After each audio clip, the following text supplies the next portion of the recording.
உயரமும் உன்னதமுமான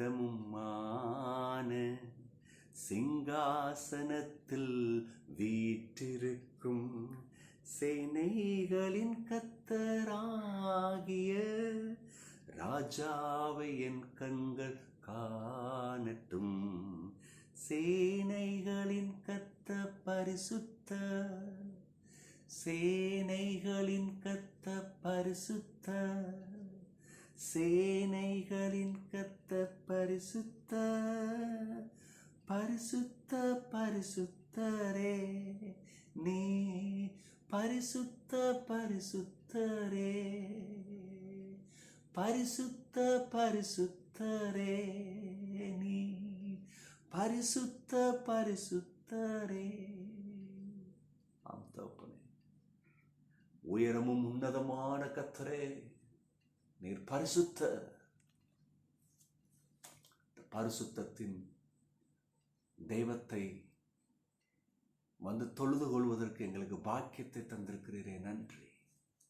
உங்களுடைய பிள்ளைகளாக எங்களை மாற்றி வைத்திருக்கிறீரே, உங்கள் இரத்தத்தில் எங்களை மீட்டெடுத்தீரே, சோத்திரம் சோத்திரம்.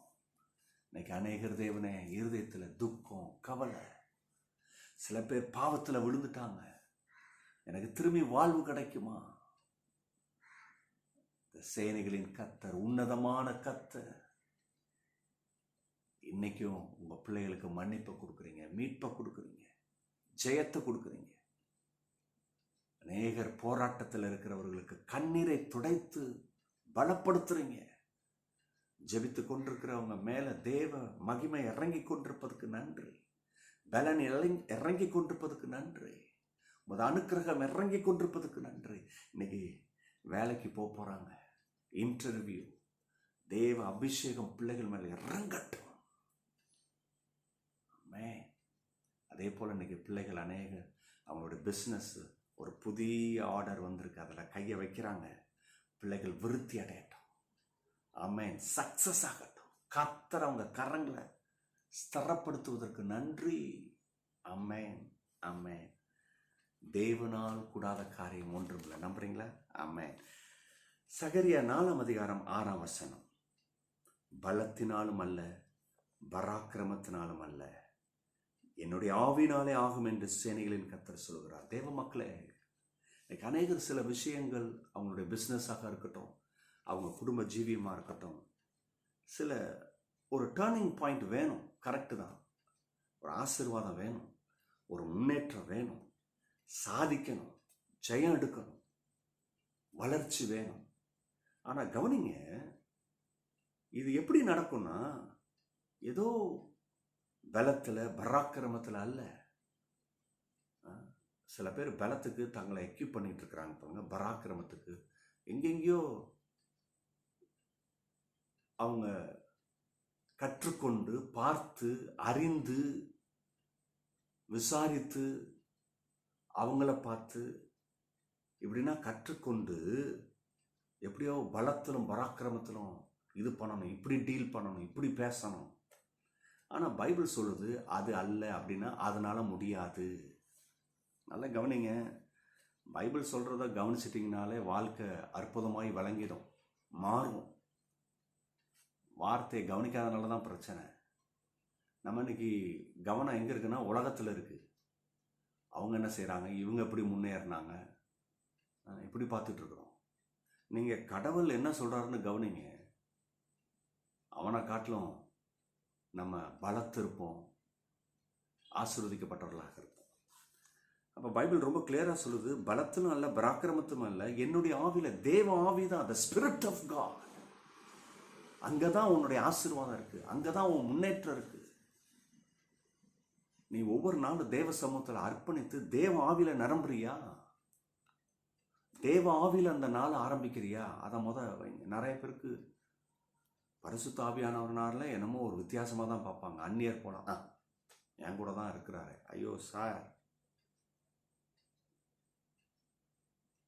பரிசுத்த ஆவியானவர் வரும்போது தான் நீ பலன் அடைவ. பைபிள் தெளிவாக சொல்லுது.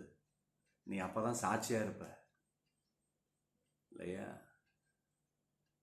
பரிசுத்த ஆவியானவர் ரொம்ப முக்கியம்.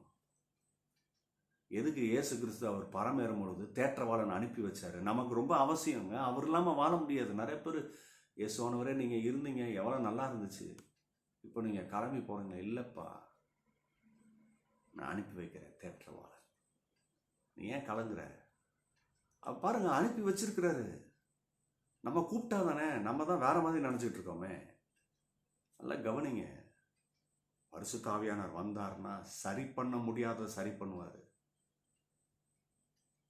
இல்லையா? எதெல்லாம் பியாண்ட், சொல்ல முடியாத அளவுக்கு ரிப்பேரே பண்ண முடியாது, தூக்கி குப்பையில தான் போடணும்னு காரியம் இருக்கலாம், வாழ்க்கை ஜீவியம், அதையே சரி பண்ணுவார் இல்லையா? அப்போ கவனிங்க, பரிசுத்த ஆவியானவர் என்னுடைய ஆவினாலே ஆகும் என்று சேனைகளின் கர்த்தர் சொல்றார். ஏன் அந்த இடத்துல சேனைன்னு சொல்லுதுன்னா, அவருடைய பலத்தை காமிக்குது, அவருடைய பராக்கிரமத்தை காமிக்குது. அதனால தான் சேனை. இன்னைக்கு நம்ம அந்த உலக பலத்தை, உலக அறிவை இப்படின்னா பார்த்து இப்படின்னா பண்ணணும்னு நினைக்கிறோம். தயவு செய்து கடவுளுடைய சேனையை பாருங்க, கடவுளுடைய பலத்தை பாருங்க, பராக்கிரமத்தை பாருங்க. அவருக்கு நிகராக ஒன்றும் இல்லை. பலத்திலும் பராக்கிரமும் ஏன் சொல்லுது? 2 விஷயம் பைபிள்ல இருந்து சொல்லிட்டு முடிக்க விரும்புகிறேன். ஒன்று பலத்தினால அப்படின்னு சொல்லும்போது, அந்த காலத்தில் எகிப்து தேசத்தின் ஆர்மி இருக்கு பாருங்க, ரொம்ப பெருமைப்படக்கூடிய விஷயம்.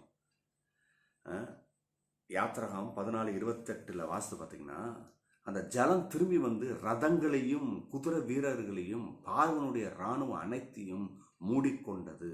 அதை நீங்கள் கொஞ்சம் தெளிவாக பார்த்தீங்கன்னா 7வது வசனத்தில் 600 ரதங்களையும் எகிப்துள்ள மற்ற சகல ரதங்களையும், 600 ரதம் வச்சிருக்கிறான், அந்த காலத்தில் வச்சிருக்கிறான்னா அவன் தான் பெரியவன். அது மாத்திரமல்ல, மற்ற பெரிய ரதங்களையும் எடுத்துகிட்டு வந்திருக்கான் பாருங்க. வீரரை கூட்டி கொண்டுட்டு போகிறான் இஸ்ரவேலை பிடிக்கணும்னு. ஆனால் கர்த்தர் சமூகத்தில், கர்த்தர் முன்பதாக அவன் பலம் ஒன்றும் இல்லாமல் போச்சு. திறமை, எவ்வளோ பெரிய திறமை, எவ்வளோ பெரிய ஆற்றல், எவ்வளோ பெரிய வீரர்கள், அவங்களுக்கு நிகர் ஒன்றும் இல்லை. ஆனால் கர்த்தருக்கு முன்பதாக ஒருத்தன் எழுத்து நின்னானா அவ்வளோதான் முடியாது. அவனுடைய பலம் தண்ணீரில் மூழ்கடிக்கப்பட்டது. நல்லா கவனிங்க, நீங்கள் உலக பலத்தை தேடினீங்கன்னா தண்ணீரில் மூழ்கடிக்கப்படும். 2வது பராக்கிரமம்னு சொல்லும் பொழுது, அன்னைக்கு அடுத்தது எரிகோ கோட்டை இருக்கிறதுலே பராக்கிரமம். அந்த கோட்டை இன்னர் வால் அவுட்டர் வால் 2 செவுரு இருக்கு. அந்த செவுறுகள், அந்த கோட்டை சுவர்கள் மேலே சேரியட்டு போகிற அளவுக்கு அவ்வளோ அகலம் பாருங்க. சேரியட்டு டிராவல் பண்ணுமா சுற்றி பார்த்துட்டு வர்றதுக்கு. அன்னைக்கு அந்த பராக்கிரமம் உள்ள அந்த கோட்டை பெருமை அவனுக்கு. என்னை எவனும் தாக்க முடியாது, என்னை எவனும் ஒன்றும் செய்ய முடியாது. அவ்வளோ என்னோட கண்ட்ரி அவ்வளோ பெருசுன்னு நினச்சிக்கிட்டு இருந்தான்.